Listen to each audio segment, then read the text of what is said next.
podcast is part of the Sports Social Podcast Network.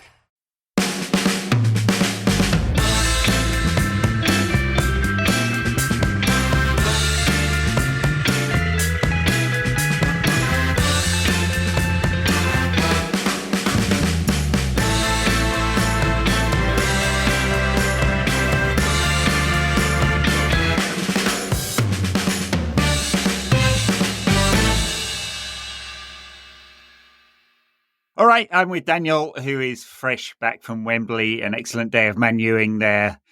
Eric's brave boys beating City to reach the FA Cup final. Brackets Coventry. How was it? What a team.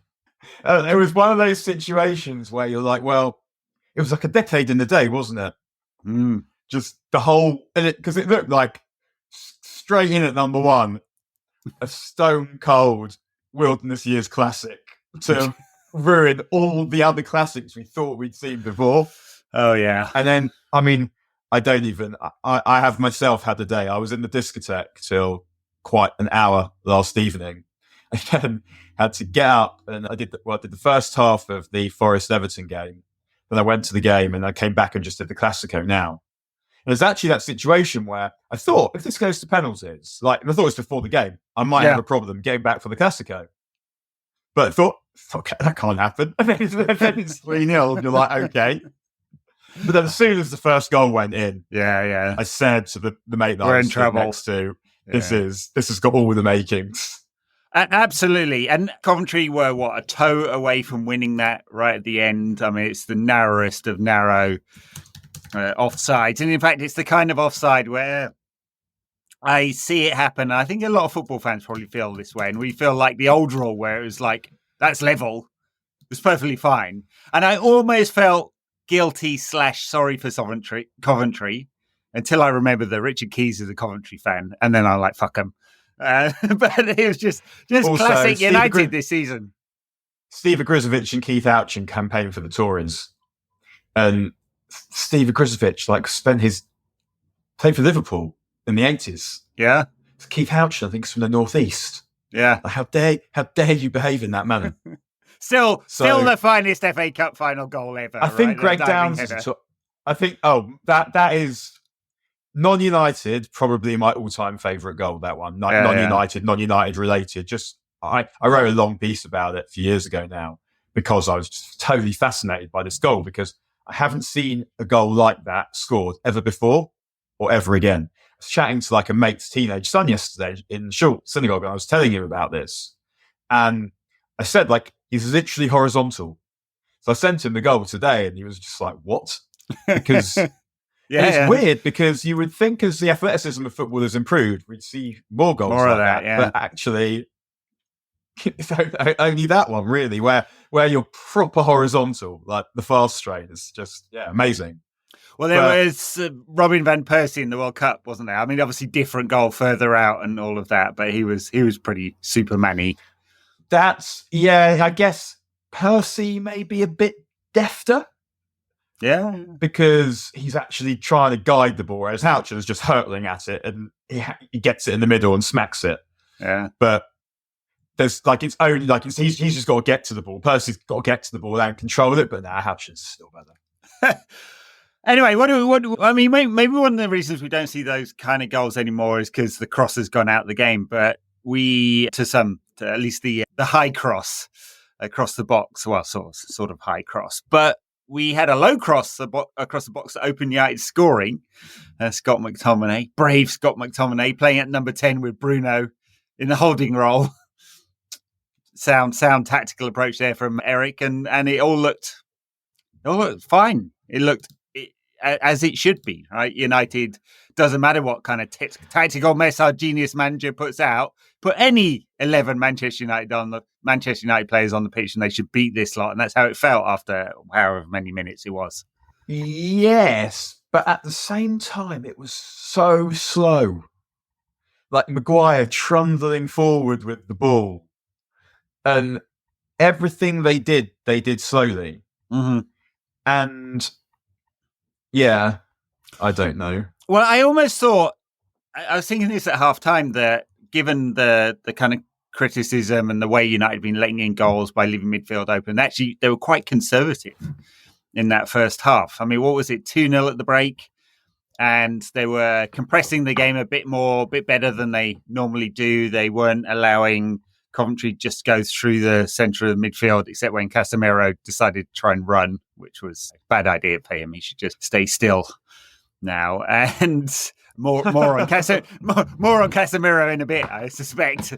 But it was just like it was almost like he's gone, oh yeah, I see how we're conceding all these goals. Let's do what most teams do and try and stay compact when you lose the ball. But it all went to shit after 50-odd minutes, and they stopped doing that. Well, I think there's that thing, isn't it, that once you get into trouble, you can't quite say they're not able to extricate themselves from it, because they did, and they have done, but they compound things so easily. Incidentally, I think this happened, and I couldn't see to the other end. When Maguire scores the header, it was a good header, does he knee slide? Oh, I don't remember. So that's a bit dangerous. A bit dangerous, isn't it, given our injury crisis? Like he was gonna, and it's just, you can't knee slide scoring a header from a corner when you're 1-0 up against Coventry. I'm sorry, you can't. I mean, and maybe I'm actually chastising him for something he didn't do, but I think he did. And then, like, someone says, well, he must think he's playing for England. He's at Wembley, but I don't feel like he scores like the headed goals for England either. No, he scored the one, didn't he, in the 2018 World Cup in Russia, and he's had a reputation ever since that he scores a lot of goals, which he doesn't. Fine header from Harry, and we can't take that away from him. Yeah. The other thing is that you feel like United played Liverpool twice recently, and in both of those games, like the take home has been, don't fucking switch off, because if you do, that can happen, and that's what they did. And part of me, I'm thinking, were those changes necessary? Well, I think when you don't have any good players on the don't have any good players on the bench, but if you can't fucking take players off with 20 minutes to go or whatever it is, and you're 3-0 up against the Jampo side, then when can you? Well, I think the thing is, you can't trust any of these fuckers at all. I mean, look, 3 games previously, the Liverpool game, the Chelsea game, and what was the other game in between? I forget now. He's taken Garnacho off. And in each of those 3 games, United have gone on to lose a lead. I mean, now, they don't, it doesn't mean they're correlated, of course, but it is interesting that happens. I mean, the Garnacho one I was less concerned about. Kobe Mainu, who's played a lot of football and may well be knackered, and the sports science may well be that he can't play more than an hour. But they took him off, and United lost all semblance of control. They just completely lost the run of themselves tactically. And I mean, it was pretty shocking when a 18-year-old who's barely played 20 games of football for United's first team is so important to their tactical makeup that you can't lose him. But they did. And I mean, Garnacho, I felt like was tired, taking a few kicks. We need him. So, okay. Højlund at the end could hardly move. Yeah. But he kept running, didn't he? So he did. And the chance he missed was a real classic. This guy's a bit low on confidence and needs a goal, because we're confident him just puts the laces through that, but he tries to make sure, because if you put the laces through it, you might balloon it, might hit a defender, or it might hit the keeper, might save it. So he tries to get himself into a position from which he cannot miss, and he doesn't have that sort of time, as it turns out. And I think one of the problems that he has is that he's multi-dimensional, in that he can do a little bit of everything. So he can run in behind, he can poach, he can run to the front post, he can run from halfway, he can hold it up a bit. He can do all of these. He can do a bit of all of these things quite well. And actually, if you had a player who was more 1 or 2 dimensional, then they'd like with Wout, right? There was only a couple of things he could do, so you knew what they were going to be. So you could play to that, because he's only going to do that or that badly, probably, but that's what it's going to be. Whereas Højlund has a much bigger range of abilities and things that he can contribute to the team, which I guess is making it hard for them to play to him to play to them. And it's not an excuse for the manager not being able to sort this out. Yeah, but he was not really in the game today. No, but he's hardly ever in the game. You look at the number of shots he has and the number of touches he has. He is really, really on the low side for a striker. And this is, as the nerds would say, game model. Right? The United do not play through the central striker. He's expected to come slightly deeper or play with back to goal and bring other players in. And when it goes into him, which it doesn't often, most of the time, it's going out to the wide players, and the wide players aren't playing well. United don't play well. And also, the wide players are more scorers than providers. Scorers and impact players. I see a lot of people moaning, both online and where I was watching the game today, about Rashford because he runs down blind alleys constantly. When he's not playing well, like today, he takes the ball, he tries to take on every single defender in front of him, and inevitably he loses it. And I just feel like that's instruction. Now, I think it's bad instruction, and he's executing it incredibly badly. But I'm not sure about that. Well, so what I find with him, and I thought our third goal was a really good example of this. He runs down a blind alley, loses the ball, and I think the reason why he does it is because he doesn't have a clear plan himself of what he's going to do. Ten Hag is not going to game plan every single when you're here and the defenders are like this. This is what you should do. Yeah. Like, he's got responsibility, and I feel like he's lost in the supermarket. He just can't decide what to do, and I think that's partly again not a little bit like Højlund, but different way. His toolkit is extensive, but unreliable. I don't know, like a Fiat toolkit or something. That's like quite an 80s gag there, isn't it? Fiat's being unreliable. I don't know. It's all Italian cars, isn't it? My dad had one in the early 80s that was famously so. And Fiats were famous for that until the sort of... I say this, I don't know anything about cars whatsoever, and I know I'm talking to a mechanic. So, but he has quite a deep toolkit, Rashford. Like, he can go both ways. Left and right, inside and outside. Okay, so just clarify that. Just clarify that one. He can go both ways. He can shoot. He's got a great eye for a pass sometimes, and he can hit passes that you haven't seen sometimes. Mm-hmm. So he'll get in that position down the left usually, and he's trying to find a route to go, and he's moving inside and jockeying and swaying because he can't work it out, and he gets into that position and he makes the balls of it.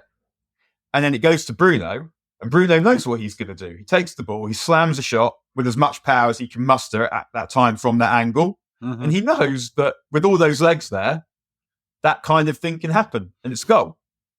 Yep. And that really crystallised. And I think that's the difference between Rashford and Garnacho as well. Garnacho makes up his mind what he's going to do, and he tries to do it.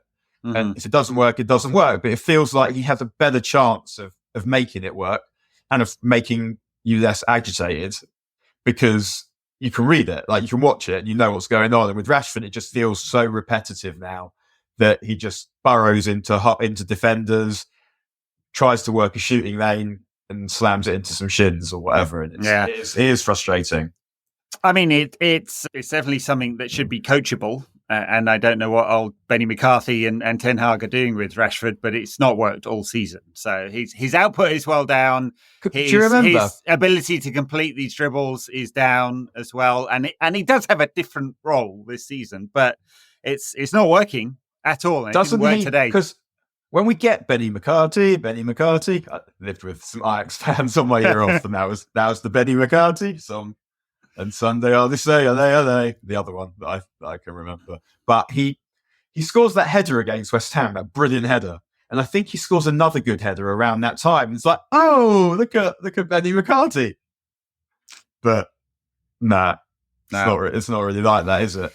And Benny McCarthy's header for Porto against United is brilliant. Yes.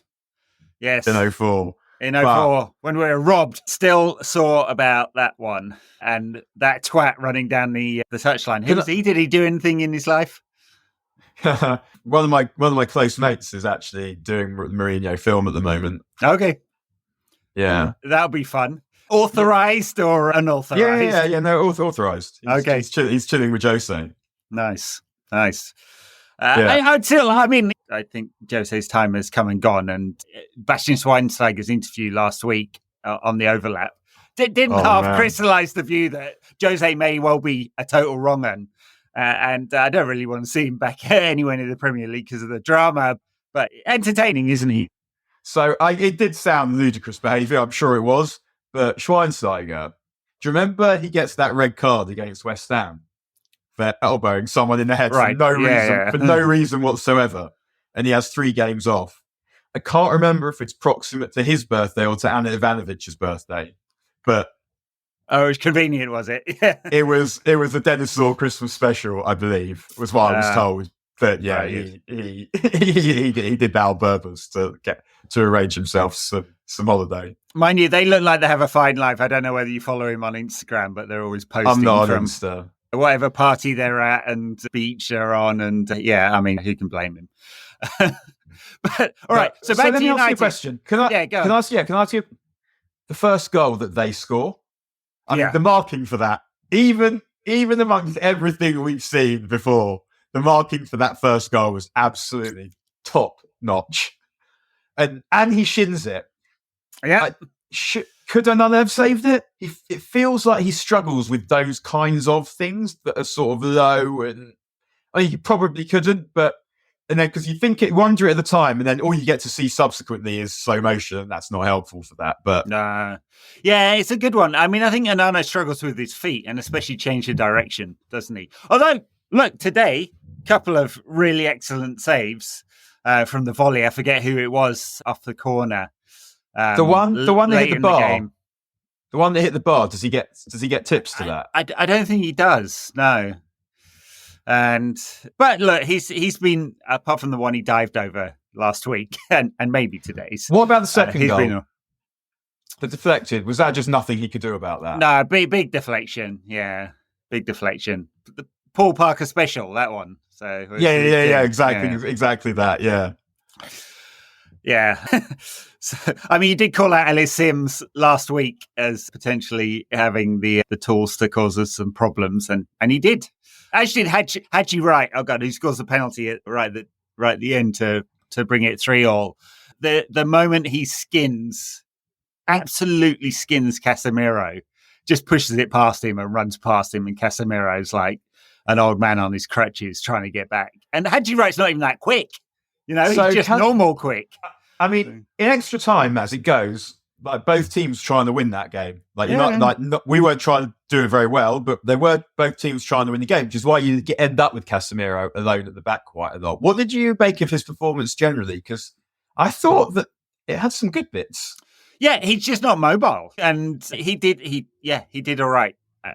I'm not going to go it's like when Roy Keane had 2 games at centre back, didn't he? And was it away at Juve and we won 3-0 or something like that? Maybe totally balls. He plays centre back, and it doesn't work in the first game of the 95 semi where he gets climbed over at corners. Yeah, and then remonstrates with Gareth subsequently in the second game.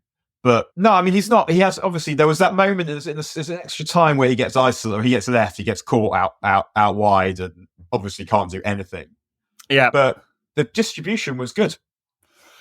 Yeah, shout out for Bruno as well. Over 100 passes today, and just kept running and running and running and running. He's dragged us through this cup competition. He dragged us through that Liverpool game, and he's dragged us through this game. And it would have been nice to see better performances from him all season. But it feels like he hasn't really been given many tools to play his best because of where he's been playing and the way the dickheads around him have been playing. The point should be not no good team could have Bruno in it, but what would Bruno look like in a good team? Yeah, I agree. I think Bruno in a good team would be much less frustrating because he'd be deployed in the right position.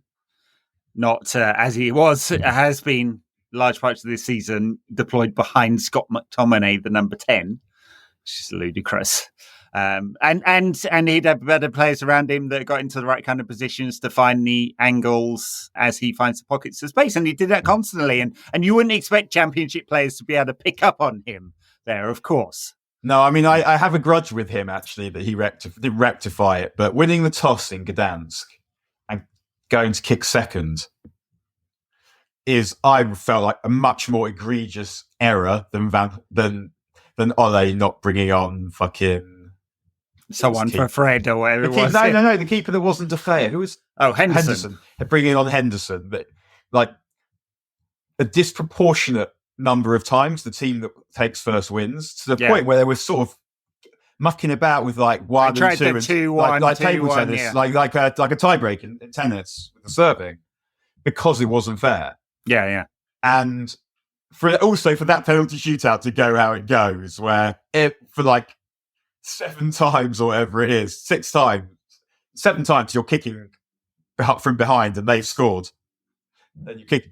Yeah, that was ridiculous behaviour. But what I liked about the penalty shootout, what he did this time was, and I do think this probably had an influence, was him and Onana got the needle going, and that ups the pressure on them. And in the end, you would expect, obviously there's the idea that the team that doesn't deserve to win wins penalties, which I guess was sort of us. But also, given the difference in skill levels of the two players, in theory, you would expect the side that have done this before a year ago, who have better technique, you would expect their technique to hold up better under pressure if they've experienced the pressure. And it's not like, because these guys, this is the moment of their lives. You're never getting back to this, probably most of those players, ever again. Yeah. You could get through to the cup final, and they've got to think about that. And it felt like the United players were just like you would expect the better players to have the ability to take good penalties. Although Casemiro's penalty was amazing. It was Bernardo Silva's penalty. It was exactly the same thing. The ball, he's there, he goes early, he does the walk because he obviously wants to get the walk done. But then their keeper keeps him there for quite a few minutes as he's walking away to the side. The ref's giving him instructions, so he's gone too early. And then the keeper walks away, and obviously he knows what he's doing. The ref goes with him, but the keeper knows that they can't take the penalty until he's in the net. Yeah. And then totally played with him. I thought that United tried to do it with Haji Wright's penalty at the end. They were standing on the spot. They were Onana got himself booked, didn't he? He'd been booked for time wasting previously, and then I thought he might get himself booked again for getting in the face of the referee and the taker. And yeah, they were trying to do some needle during the penalty shootout as well. I mean, I don't know. For Coventry, it was a free hit the whole time, maybe up until the penalty shootout, and then suddenly the pressure's on, isn't it? Yeah. The United end also was quite funny at that. Not with the penalty, but when they score, a lot of people fuck it off and leave. I saw, yes. I know people that did it. Yeah. Didn't wait for the VAR. What a schoolboy error that is. Yeah. I saw a friend of the show, Andy Green, leg it out. And he must have got back in. He got back in because I saw him come back. But a couple of other mates on there, they left and didn't get back in. Wow. I did see that. Like everyone behind Ten Hag just disappeared. Like it was like the whole block just went gone. Yeah, we should know now. Wait for the VAR. So I thought they were desperately unlucky. Like it's with your eyes and in real time. It doesn't look offside. He looks like he's level. No. When it went in, at no point did me or any of the big group of us I was with go was that offside. No, and it's basically the size of his foot. You know, it's just like tiny fractions off. But that's the thing when you have the ability to measure things to that fine level of detail, which isn't necessarily as fine a level of detail as you might want to know conclusively, but whatever. When you can measure things to that fine detail, it's always going to look like how on earth can you give that offside? But you can't have that information and go, well, it's almost not offside. No, it's binary. It's offside or it's not offside. I'm sure that would have been onside just without VAR. Yeah. With a lino, that would be onside. And I don't care for that kind of thing to happen, that margin of error. But yeah, I mean, I thought, I mean, I didn't have a good view of it. It felt like they got a bit lucky with the penalty, though, the 3-3 penalty. Yeah, I mean, it's his hand. I mean, it was very close to his body to be called, and he's turning as well. So it's very close to being natural silhouette. I mean, Jack Grealish got away with one that was more egregious. Did you see? So. I didn't see that, but did you see the Everton Forest game? I didn't see it at all. So no. Ashley Young just sticks his arm out, and it's just. I don't see it. And I think I've been watching this game for 42 years and I don't think I understand the laws anymore. No, I just couldn't see. And what's brilliant is then Forrest put that statement out and they go, yeah. we simply cannot accept. Well, actually, you can, because what else are you going to do, lads, apart from accept? Then they go, we warn Pigbowl that the VAR is a Luton fan. The VAR is a Luton fan. I mean, who's even written that before the game? But they didn't change him. Hang on. So you tell them, and then this isn't how this works. Our patience has been tested multiple times. How fucking shrill is this? Your patience has been tested multiple times. No one cares about your patience. But is this Mallorca's? Because it just seems to be very driven. But I wouldn't be surprised if he hasn't phoned that statement in. It's so weird and petty. And I mean, I know Arsenal did it. Well, what options have you got? What are your options? What are you going to do? I know. Quit the league. Hopefully. I wouldn't have been upset about Coventry's, like, that fourth goal being awarded, right? It's fractions, it's centimetres. I mean, obviously I want United to win so we can go through and get beaten by City again. But like all the effort that Coventry had done to get back into that game, the pathetic nature of United retreating and suddenly going into a low block at half time, the way we approached it after the third goal, we deserved to lose, basically. I just couldn't have complained about it. And I couldn't have complained if that goal had been a goal, because it would have been a goal at any point from like 1875 to like 2015, right? and now it's not. And like if you play the old rules where any part of the body is level, it's level, then VAR's still got to draw a line somewhere. Right? Yeah, it will still be fractions. Whether it's the back of the heel or the front of the toe. Yeah. It feels like the whole body might be too much advantage to the striker. Too much advantage, yeah. Because then you're literally like you can play behind the defender, and that doesn't feel right. But it's funny, like I was thinking of actually in the second half, and I thought we were going to win. It's just like it was like slow with 3-0. Thinking, what do we think's going to happen for the final with the defenders? So we reckoned we rushed Martinez back just in time for the final to get injured again. But we think no. We thought there was time to rush to get Varane back and get him injured again. Feels highly achievable. Oh yeah, but he'll come back. Yeah, play a couple of games, get injured, miss the final. Whereas Martinez feels more like might start the final having not played at all and then get injured in that. And just get bullied. He takes a little while to get over his rust as well, Martinez. It'd be interesting to see if we've got any defenders for the midweek game, because Harry Maguire was clearly unfit at the end of that game. And so was Scott McTominay, not that he's a defender. And Rashford. Yeah. Willie Kwambala obviously not in the squad today. Lindelof not fit. Martinez not fit. Wan-Bissaka was also looked like he wasn't moving very freely at the end there. His brain isn't moving very freely, I can tell you that. Imagine how much Bruno despises these wankers, seriously. He must, absolutely. It must, yeah. I think I might have stolen this off someone. I can't remember who said it first, but it just resonated. The dumbest football team in the country. They're just the IQ of these players, and I suspect the manager as well. It's really, really low. They managed to get it wrong, given whatever game state there is, all the fucking time, all of the time. And the amount of stones they have is zero, except for Bruno and Harry. I don't think he's that bright, but he has lots of heart. But I think like stones. I mean, I don't know how we're quantifying or measuring, but individually there are players in that team who can do things, and Rashford is one of them. I know that we don't like how he's played this season, and he is streaky and all the rest of it, but yeah, it's more about getting it all to work together, like as a collective. And this is also just part of the sickness that afflicts the club all the way through it. As a collective, it just doesn't work. Like, I don't look at this team particularly and think there are that many individuals in it that I think are mentally weak. But I think as a collective, they're mentally weak. And it feels more like a whole group thing rather than an individual's thing. Yeah, I mean, that may well be a fair assessment. I mean, but at no point after Coventry scored did I think, we'll be all right. We'll see this out. I have to say, I thought we'd score in extra time. I thought half an hour against this. But then as the team sort of depletes, I don't have a clue how Amari Forson is getting near it. I haven't seen. I mean, there was the little nice move for the Man-Yooing winner of Wolves, but that aside, I feel like I've seen nothing. No, I mean, he's not. He is of the sort of technical, slow the game down type that is not suited to a Ten Hag team. And as is Ahmad, as is Sanchez. So I thought Ahmad showed signs when he first came on. Like he was. I mean, and he. I guess he's probably played against these players last season.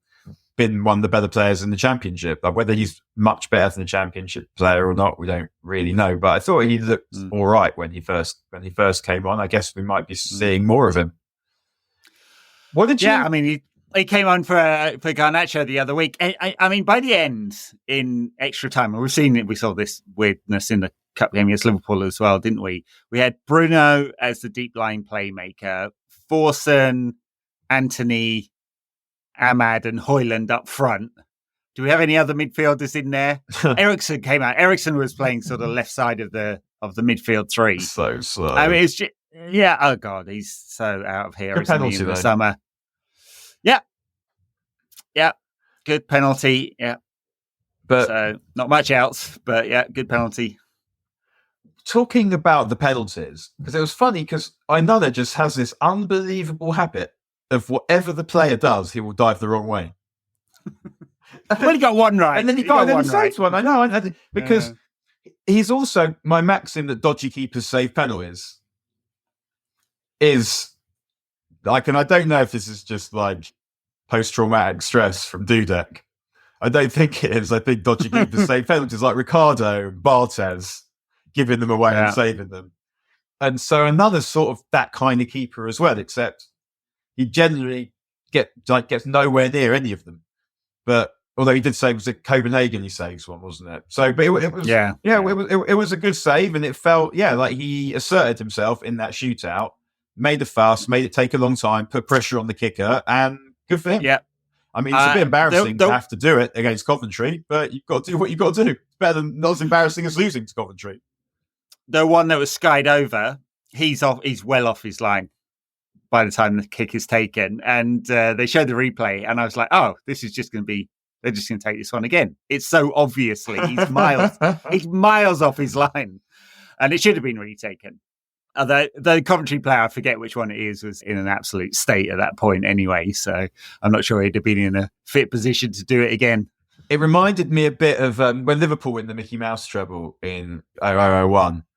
I think in the course of winning, definitely the League Cup, they struggle past Wickham and Birmingham they beat on penalties to win it, something like that. And then they end up, do they beat Alaves on penalties as well? Like getting to a European final and getting to play Alaves before we even started with anything else is, And I guess it felt a little bit like that. But it was actually... What did you make of the celebrations? Because Rasmus goes bonkers because he knows he's won it and he needed it. And none of the other United players did the traditional run and pylon. It was like the end of a friendly in July or something. And is that because of they're just embarrassed to over celebrate at that moment? Exhaustion, relief, embarrassment. I was at this point legging it down Wembley Way, and let me tell you, after an evening in the discotheque, this is not. You weren't moving that quick. I mean, this is not. Yeah, it's not ideal. I wouldn't have said. Who do you reckon's quicker in a straight line, you or our friend Casemiro? Harry Maguire. Cheeks? Yeah, I mean, I was always unrenowned for my pace, I would say, and like no change of pace. Like I wasn't like I could run the races at school, but like not. I was one of the. We had the RPE teacher at school. One of the things he would do it was in Camden, so athletics was just running around the track, like the playground, with the track printed on it. He would take the hands of like the slow kids, who were often also large kids. He'd give them half a lap head start, and then he'd stand there and piss himself as everyone overtook them. Okay, I'm not certain you get away with that now. No. And the same kids, when we had this women's swimming teacher, and pool was usually quite cold. She would always leave the fire doors open in the winter, so that you have this blast come in from the main road, and you'd get out of the pool, and we'd all be sitting there in our Speedos on the side, on the bench, and everyone had to get out the pool via themselves. Like, you had to lever yourself out. Not allowed to use the corner, not allowed to use the steps. So we'd all be sitting on the bench, apart from the bigger kids.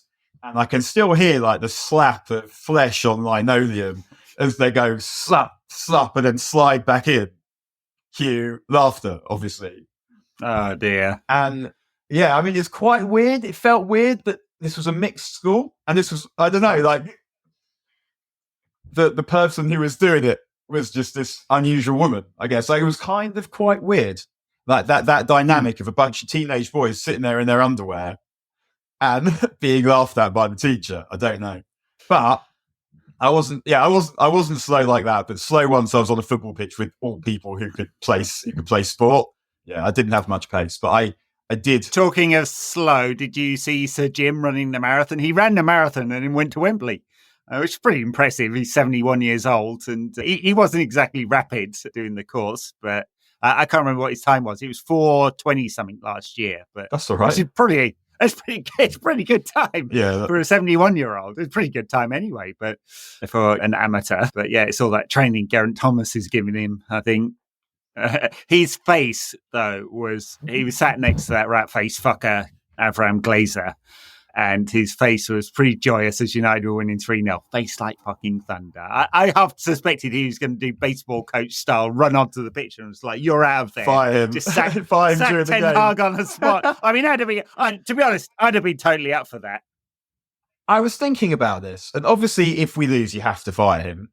But how much of what I saw today was I sitting there going, this is totally the manager's fault? And in some ways, I guess not that much. We were 3-0 up. He made some changes. And as I said, like, on the one hand, you could be like, no game could possibly be in the bag with these idiots, so never do that. Or you need to rest these players because, some of them are looking like they might get hurt. So you need to make sure. And then, so if we say that the substitutions were reasonable in the circumstances, which I don't think is a reach, then what happened after that?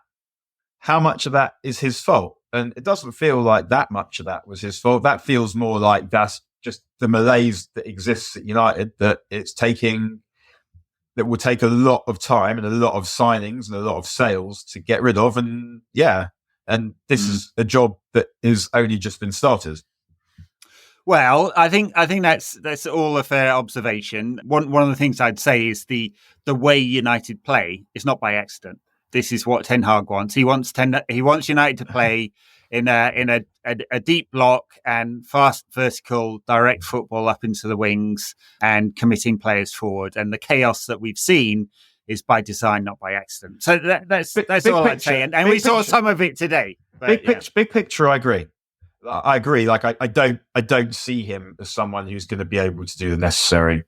I'd keep him if the alternative was Southgate or Potter, probably. Definitely what we're talking about.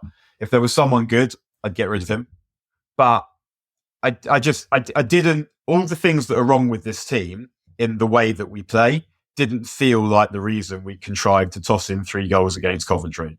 It felt much more like the ability to embrace catastrophe that is ingrained in some of the players as individuals and in the team as a whole and throughout the club.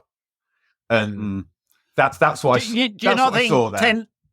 Ten Hag has because there were unfair comparison times, but there were times during Fergie's time at United when he had a crap team and he managed to get more than the sum of the parts. And it just feels like Ten Hag is consistently getting less than the sum of the parts at these players. And maybe I agree being unfair and these players are not as good as I think they are, but they certainly earned the fucking wages and United paid the price for them to be good players, top 4 quality-ish players, and they consistently underperform that. And that, in a macro sense, feels like that's on Ten Hag. No, I agree. I agree. Like, it's enough of what we see is his fault, despite all the ill luck. It can't. The reason is partly it shouldn't be this bad in any situation, as bad as it has been at times. But also, I don't feel like I believe in the endpoint. And I definitely don't. And it's that makes me think that he should probably be fired. But if the alternative is idiots, then I would prefer someone above him to tell him, you can keep your job, but you need to find a solution to this. These very specific fuckeries of vacating midfield and giving away all these chances and having no control in games. And the answer can't be have better players, although that is a big part of the answer. It means feels like we need 2 midfield players in the summer, because if we get one injury or suspension, then we're back to the same bullshit. So 2 midfield players. Well, plus Eriksen's going to leave and Amrabat will not be retained. So, I mean, that's 2 midfielders right there before you even think about Casemiro and McTominay. I mean, low key, mate, I was thinking Amrabat is a hilarious chapter in this litany of disaster, but I can't, I feel like Mason Mount's season is brilliant because we think we're getting him for a bargain because he's got a year left, but really we overpay for him given he's got a year left. We get him, he does almost nothing, and by the time he's actually any use to us, we're probably going to have signed at least 1 player, maybe 2 players to go in positions he can't go in, and we could have had him for free this summer. It's just that little vignette, and there's more ill luck there. There's as much ill luck there as bad judgment. The bad judgment being buying him and whatever. But it's such a beautiful vignette of Unitedness. Wilderness years. It's just it really is. And Ten Hag moaned before the game. I mean, after the game, he was like, I have to say, it was almost like template Ten Hag, like blindness. He was basically saying we played pretty well, and it was a shame to give it away, but we sort of deserved it. I might be paraphrasing in the wrong way. Before the game, he was complaining about injuries and saying, I've not had any luck. I've only been able to play my full team once against Manchester City last year, except I keep getting non-contact muscle injuries over and over and over. 62 separate occasions this season. Now, some of those are contact injuries and some of those are illnesses, right? So it's not all of them, but it's just incredible. And I can't help but think he's flogging the fuck out of them, both in terms of the number of games that his core set of players play, because he doesn't trust the rest of them. And rightly so in some cases, but also in training. I think back to after United lost to Brentford and they'd run 13 point something kilometres more than us, and he made them go and run that 13 kilometres. At the time, we were all like, yeah, stick it up those fuckers, they deserve it, and this will set them right. I just wonder whether that wasn't a portend of bad things to come, and he's just literally flogged them on the training pitch for 2 years, and that's why they're all dropping dead. So it's hard. It's not hard. It's impossible to speak with any authority on the subject. I'm speculating. But we can agree that it looks sus. That it feels unusual, and so it feels legitimate to ask questions. But all we can really do is hope that if someone, and you feel internally, they will be asking these questions for sure. I'm sure. I mean, he hinted it and said they think they know the answer. It doesn't appear to be that they're actually doing anything 73? About it. Yeah, I know. Lima? Yeah, well, that makes as much sense as anything. All right. Shall we leave it there? And we've got a game on Wednesday night. One more thing. I met someone at the game today who listens to the pod. So thank you, Daniel. We appreciate the support. And he said to me, what's going on with the car? You want a car update? Come on, you've got a fan club on car update. I do have a car update. So I had the people coming to pick up my the lease car that I'm returning on Friday. So I sorted out, got the breakdown round today. They get them to turn off the engine light. The engine light goes off. I know it's going to behave itself because I know you get a few drives out of it till it comes back on and it's long gone. Beautiful. I've obviously had all the stuff sorted out on the car, which I didn't realise I could have got done for less by the actual garage, by the actual release people. But anyway, the first time they came to do it and the engine light came on, the guy was a really nice guy. I was pissing it down with rain, so really hard to see stuff. And he was willing to be reasonable because we talked about it. And he's like, I'll be reasonable, but some people won't. I know immediately this time it's not pissing it down with rain that this guy is a stickler. And before we're like 10, 20 yards away from the car, and he already is telling me that the paint job's not been done. I've had it painted to get rid of scratches or whatever, and it's not done well. And obviously you're thinking, don't be unreasonable. And he goes around with this piece of card, like reflecting, because it turns out it can't be dull yet. So the other way of doing it is you have to, if you can see your face in the side of the car, then the car work, then that's what it needs to be. And it was so clear that this had not been done on any of the work I'd had done. So, and then he goes, right, you're looking, either you need to go back to your place and tell them to do it again, or cost you about 1,500 quid for us to do it. And at that point, I'm thinking, well, I need to give this car back. And so I don't really feel like I have an option of I don't feel like I've got an option of taking it back to them. And this is like another 1,500 quid. And then he looks at the MOT certificate that I've had done by my same garage. And on the MOT certificate, it says there's been a recall on the car and I have to take it back to Volvo for a free service. And this is obviously the reasons for the engine situation, the engine light that keeps coming on. And the engine light saved me because it meant that he couldn't take the car away because of this MOT situation. Right, and you could take it back to get the paint sorted. I'm now taking it in for a service, and they're not doing it till May, end of May. And I've got till then to get my guys to sort it out. Wow. You can do that yourself. I've got a rotary polisher. Of course you have. Yeah, no, repainted the back of my Maserati. So, yeah, you can do it. I did make a couple of mistakes, but I sorted it out in the end. Yeah, learned on the job. So I would come back with fewer limbs than I started with, I think. All right, how many limbs will be on the pitch when United inevitably lose to Sheffield United on Wednesday night? How many limbs have we got fit? Because it's not many. So I'm thinking of today. So we already had Martial, Evans, Martinez, Shaw, Mount, Varane, Malacia and Lindelof injured. None of them are going to be back. And we've also got Rashford, Maguire and Wan-Bissaka all looked like... and McTominay was limping through the mix zone, apparently. Probably there's not a lot left in the squad. It's possible he didn't want to talk to any of the press, I guess. There is that. Yeah. It's normally headphones on. They pretend they got a call. So one of my dad used to have this trick. Don't suppose he does it anymore now. He's old. But if he was trying to cross the road or he wanted to make a car like let him walk, he'd start limping. Nice. Since we're on limping and cars, in Washington State, if a pedestrian is trying to cross the road, you have to stop for them. And it still freaks me out right now when cars stop in the middle of the road. And I'm like, well, what are they doing? What's going on? That feels quite dangerous if like people shunting each other. And you'd think so. Yeah. But I don't know. It's common practice. Mig spent a good many years in London, know that what you do when you want to cross the road is walk out in front of the car and see and play chicken with them and see whether they'll actually stop for you or not.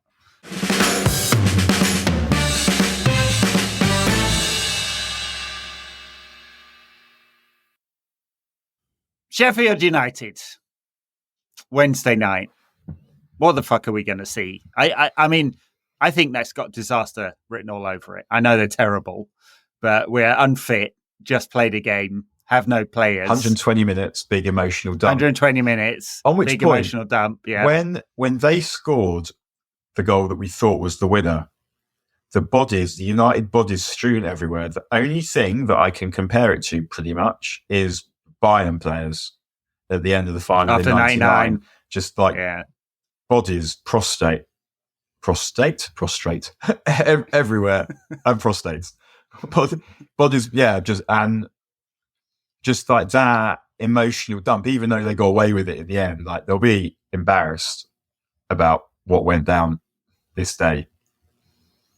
And it will stick with them for a bit. And they may perform against a crap team in midweek, or they may just, do what they do. I mean, they are truly crap, Sheffield United. And they didn't get a new manager bounce when they brought back Wilder. I mean, I just like, have they had any decent results recently? I'm just looking through their They got spanked by Burnley. They got spanked by Brentford. They did get a draw with Chelsea. Not sure that says much. They haven't won a game since they beat Luton in February. What odds? What odds would there be on them beating United? I don't think they've got it in them. But I mean, can't. We need to want to see United 11. I guess. Yeah, like we're not. Well, the thing is, it's hard with the only game that matters now for the rest of the season because it's not going to catch Villa, and it doesn't look like the Premier League's going to get that 5th spot now. Still childish, yes. So the only game that matters is the cup final. So we got a month and a few days until the cup final, and none of the games count really between there. So does this team all play for a place in the cup final, or do they behave like dickheads and lose a bunch of games? Well, I think it's when you're trying as a manager, you're trying to get them to that game, like fit you're trying to get to that game with everyone fit, but also in rhythm, and doing that without risking injury is difficult. And the players also know that they've got a cup final, and most of them have got the Euros coming up as well. Like busting your arse, tiring yourself out, risking injuries for this nonsense is like quite probably going to be. Some of them will probably need some convincing to do on themselves. So, I mean, I feel like the old school dad in me is going disgusting. Like they've got to playing for United, but the more sensible human being in me is just, well, of course, like something has to give, and why would it not be the bullshit that doesn't mean anything? And that doesn't mean I suspect it will. That doesn't mean I trust the players to nurse themselves through this so that they're raring to go in peak form and fitness against City. Nothing of the sort, but I would totally understand if they were trying to. Yeah. Well, it's Sheffield United, Burnley, and both at home, and clearly United should win those games. Palace away. Palace who just scored 5 today, which was weird. But then Arsenal, Newcastle and Brighton to finish the season off, and that has got not great rhythm going into the cup final written all over it. That has. That's to come. All right, we'll leave it there. Thank you very much, people, for putting up with us. You can catch us on our YouTube channel where we're doing the few dailies during the week, picking out some topics, 15 minutes or so a day. You can catch us on Patreon where we do a Backer show. You can catch us on the socials. Daniel is at Daniel Harris. I'm NQAT Pod. Catch us on Facebook and Instagram and Threads. All right, we'll catch you in the midweek. Thanks a lot. Please.